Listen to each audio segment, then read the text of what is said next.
Hey everyone, I finished watching the next Ninja Storm episode all about Beevil. So, I just did the video about VR Troopers, so coming off of a pretty boring episode of VR Troopers, we got a really surprisingly good episode of Ninja Storm. Now, I've seen all of Ninja Storm quite a few times, and this episode never really stood out to me before, but this time rewatching it, I really developed an appreciation for it, and there's a lot to like about this episode. It's definitely one of my favorites now. I'm really liking, like, when I've been rewatching these Power Ranger episodes, I'm seeing, like, new things that I never saw before in my typical rewatches, but this time when I'm specifically looking deeper into it and analyzing it a little deeper, I'm finding all sorts of really cool things to like or not like. Like in Lost Galaxy, there was an episode, Red Romance, that I absolutely hated, and it was weird because in the past, that episode never really stood out to me as being particularly bad. In Wild Force, I really liked the early character-focused stuff. I really liked the kind of fairy tale feel that those early episodes had before it became all about Zanaku, and then it became all about, like, big adventure stuff, and I kind of just wanted it to go back to the smaller fairy tale stories. Ninja Storm, what I'm really liking the most is the standalone episodes, the ones not hindered by, or not connected to a larger story, part of a multi-parter, which also have problems because usually, like, they have, like, one or two parts that are actually connected and the rest is just completely disconnected, like, or connected just barely. Anyway, getting into the actual summary for this episode, Dustin's at the motocross track with Blake and Hunter, and he's bummed out because he's not hitting his ideal time on the track. And then this guy shows up and he's like, "Hey man, I can make some adjustments to your bike and it'll improve your time." And he gives Dustin a business card, and Dustin's like, "Yeah, sure, you seem trustworthy." He lets the guy take his bike, and then later on he follows the address on the card, and it leads him to nowhere. And he's like, "Oh man, did I get scammed?" And then he's at Storm Chargers talking to the others about this, and he's really worried about, like, if he's just been scammed because the guy seemed trustworthy. And then up on Lothor's spaceship, let's see, the bad guys are bantering, and then Mara summons her friend Beevil. Beevil shows up and upgrades the Kelzacs into, let's see, there he is, Kelzac Furies. Missing his hair. I gotta find some new figures of Kelzacs. I've always loved the Kelzacs designs. They are so cool. I love that they have, like, that evil ninja logo centipede thing right there. I love that they have the hair that sticks out, the little stitches, and these figures are really cool, though their elbows are stiff. Anyway, back to the actual episode, enough talking about the little toy. Um, I don't really know why they wanted Kelzac Furies in the show. Like, maybe it was to promote the toy line? Like, I don't know, maybe Bandai was, like, planning on doing these anyway. The show needed a bit more of a budget, so Bandai was like, okay, here's some money, but, toss the Furies in. Oh, Fury. There's a lot of Fury in Power Rangers now, isn't there? Anyway, back to the summary. I keep getting sidetracked because I'm kind of tired for some reason. Anyway, um, yeah, Lothor is so impressed with Beevil for creating the Kelzac Furies, he's like, "Mara, you're being replaced." And Mara is really hurt and disappointed by this, and goes down to Earth to mope. And, let's see, she's just wandering around, and she happens to cross paths with Dustin, who's also moping at the motocross track. She's walking across, the track just as, the motorcycles are coming around a turn. Dustin runs up and pulls her out of the way of the bikes, and she breaks down, and she's like, "I guess I'm just an airhead." And he's like, "Hey man, it doesn't matter. All that matters is what's on the inside," or whatever, something inspirational. And she's like, oh yeah, he's like, now I remember what he says. "All that matters is that you're a good person." And she's like, "I'm not a good person. I'm not even a good bad person." And Dustin is like, "You lost me." Dustin has some great scenes in this episode. It's definitely a standout for him. And Mara kind of gets and I really like this part that she doesn't play into him not knowing who she is. She immediately gets, like, offended because he doesn't recognize her. And then she turns back to her normal clothes, then back to her human thing. And she tells Dustin about Lothor replaced me with Beevil, and now I feel bad. And then, let's see, Dustin says, well, have you ever considered being good? Being good? All the time? Yeah, yuck. Oh, which is like, dang it, what was it? I think it was, and now I can't remember. Did Gindrax and Toxica have a scene kind of like that where someone was like, you can be good, and they're like, yuck? I know in Beetleborgs there's a scene where Vexor, the head bad guy, tells the little bad guys to get jobs or something, and they're all like, a job? Yuck. Anyway, um, Mara agrees to help out the Rangers to get back at Lothor. So then Dustin's called away to fight with Beevil. And then, let's see, after a brief little scuffle with Beevil, Beevil retreats, the Rangers split up, and Dustin goes back to Mara, and Mara tells him that she has something that can defeat Beevil, but it needs to be charged with something special, and Dustin doesn't know what she means, and Mara says that, well, you guys have a secret base or something, right? With some technology? You can charge it there. And I do like that he doesn't actually take her to Ninja Ops. When I was watching this, I was kind of afraid, oh geez, he's not going to be stupid enough to actually take this newly reformed villain to Ninja Ops, who he doesn't even, like, know for sure if she's reformed or not.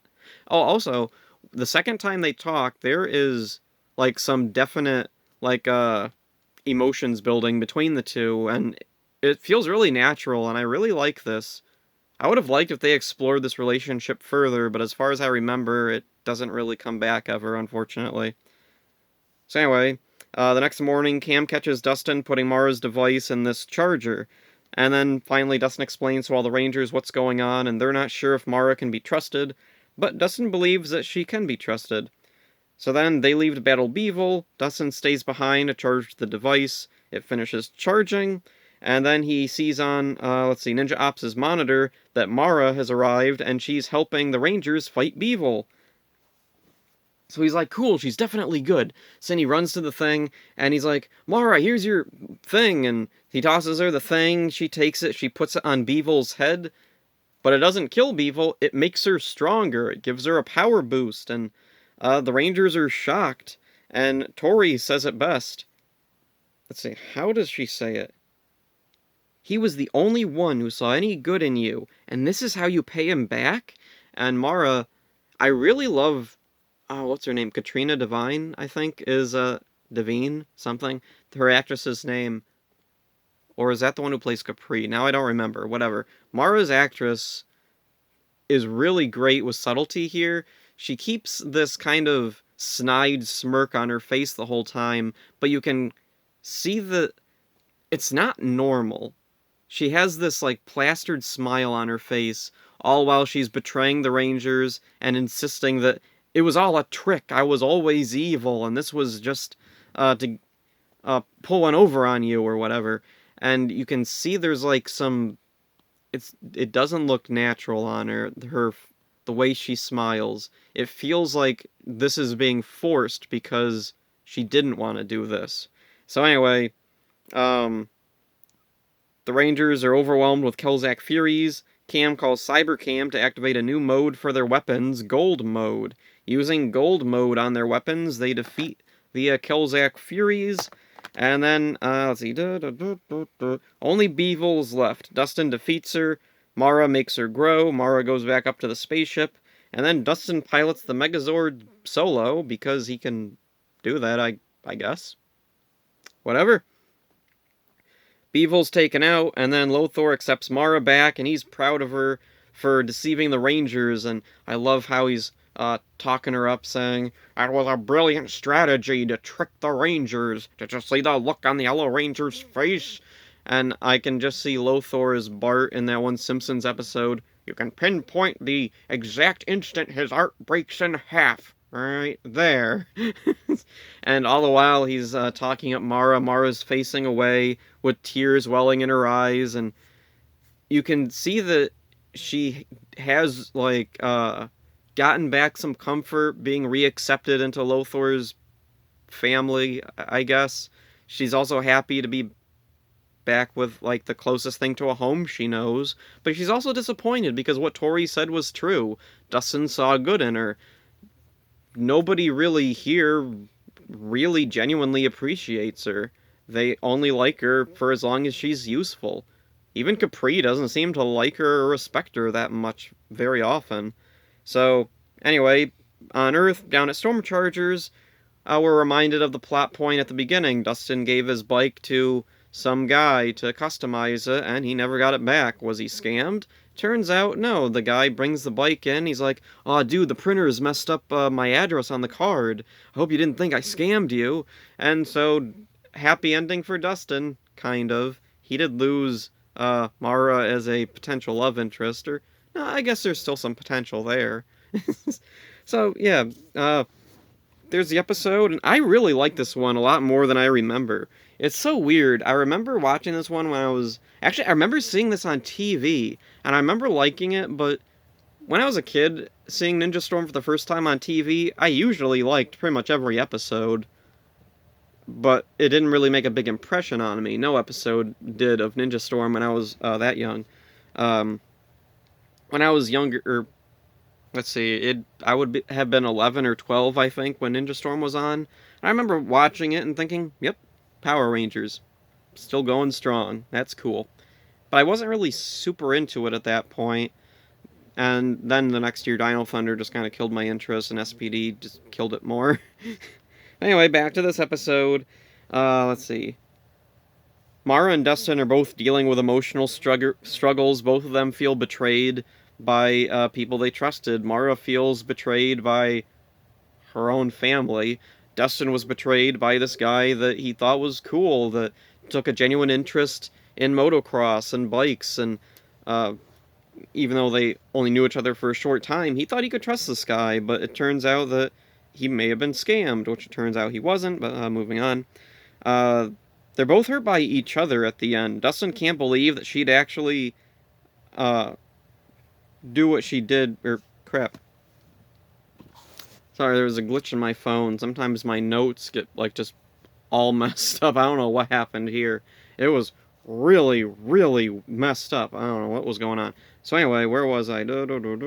Yeah. Let's see. Mara and Dustin were both hurt by each other, and, let's see. Dustin can't believe that she'd lie. Mara's sad because she actually did have feelings for him. Also, I'm not sure... That's the other thing. I'm not sure her plan to betray the Rangers was actually planned from the beginning.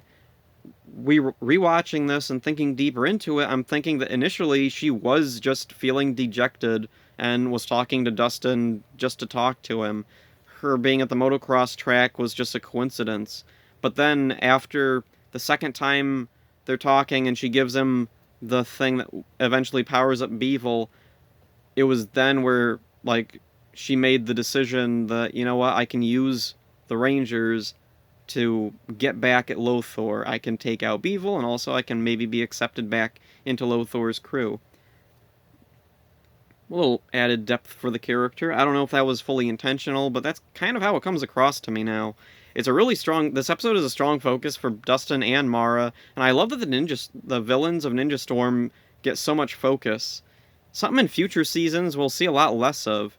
And that made me think about, in Power Rangers, at this point in Ninja Storm, there are a lot of episodes where the villains get a lot of focus. Back in Mighty Morphin, we get a lot with Rita, Goldar, Squat, Babu, Finster, Zed, Rito, Master Vile. The fact that I can just rattle off all those names says a lot. Let's see, in fact, really the only season where we don't get, like, super deep into the villains is maybe Zeo with the Machine Empire. Like, the Machine Empire is kind of cool because they're a family of robots, and some of them have, like, cool little quirks to them, but overall, we don't really learn that much about them. In fact, the ones I find most interesting are Gasket and Archerina, and, like, they're just kind of minor characters who show up halfway in and then kind of disappear and never show up again. As far as I know, they've never shown up again at all. I don't even think the comics have done anything with them. Turbo had a ton of focus for the bad guys, especially Trouble by the Slice, with Divatox losing her memory, and the other bad guys are scrambling, trying to get her back. We get a good feel for the type of chemistry between those villains and how they feel about each other. It's kind of charming in a way to see that, oh, the villains really do care about each other. Like, yeah, they're like evil goofballs, but they also do care about each other. In space, let's see, Corona and Ecliptor get a ton of stuff. Darkonda doesn't really. Darkonda's just evil. Which I guess is all he really needs to be. He's a villain, he's evil. He likes to be evil. He likes doing evil things. He kidnaps kids and corrupts them into being monsters. Anyway, back to the summary. Let's see. Oh yeah, the Kelzak Furies make their debut. Not a whole lot really special about them. They have a different color scheme. I like the color scheme. In the show, this silver thing is black. I don't know why it's silver on the toy. Whatever. They're a little bit stronger than normal Kelzaks. In a way, they remind me of the Z putties from Mighty Morphin when Zed comes in. He's like, I have my own putties, and creates his Z putties, which are pretty much normal putties, except supposedly stronger, and then they have the big obvious, like, kill me here button. Oh yeah, and Chubo's back, and he's treated like he never left. He's treated like just another member of the crew. It's really strange. Like, there's no acknowledgement that Mara kept him as a pet for an indeterminate amount of time. So that was weird. I don't know why they bothered bringing him back just to treat him like they always do. It's really weird. Oh yeah, and then there's a scene where Blake and Hunter mention Chubo when Dustin tells them about Mara. And so, I don't know, maybe the writers thought that Chubo needed to be present to remind the audience about that time a while ago where Chubo pretended to betray Lothor, and he told Blake and Hunter that, I'm going against Lothor because they don't respect me. And, let's see. Yeah, nothing else really to say about this episode. I really like this one way more than I remembered, which is awesome. And I feel like there should be something else for me to say, but I can't think of anything, so I'll end it here. Hope you enjoyed this. See ya.